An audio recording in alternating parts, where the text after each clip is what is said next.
Le but c'est d'essayer de bien s'alimenter, de bien boire, de dormir, tout en faisant avancer son bateau. On ne peut pas se permettre de faire une nuit complète. Donc l'idée c'est de faire des siestes, et c'est ça qui rythme notre journée. J'ai le choix, soit entre de la nourriture apertisée ou lyophilisée. Dans le bateau, j'ai pas vraiment de cuisine, j'ai juste une espèce de mini bouilloire. Faire bouillir de l'eau avec, et donc ça me permet de chauffer des plats qui sont apertisés. Pour l'eau, on a des bidons, et en fonction du coup de la longueur de la course qu'on a à faire, on choisit un petit peu le volume d'eau qu'on emmène avec nous. Là, ça s'appelle ma salle de bain, et là on a l'avant du bateau avec le matériel pour amasser du coup sur la droite. Meilleur truc pour bricoler, c'est le scotch.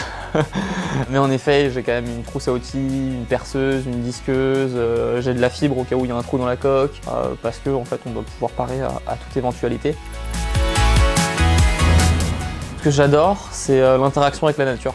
Que ce soit des dauphins qui suivent le bateau, que ce soit la nuit avec du plancton fluorescent.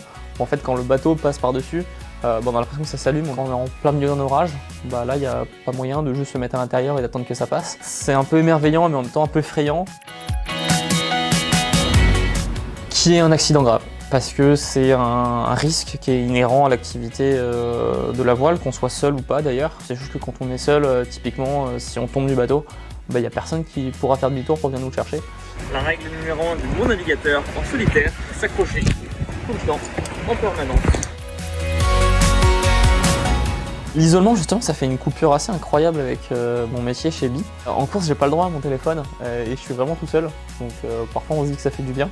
Il y a plein de moments où sur l'eau on se dit mais pourquoi je fais ça, et en fait quand on revient à terre on n'a qu'une envie, c'est de repartir, donc c'est assez génial.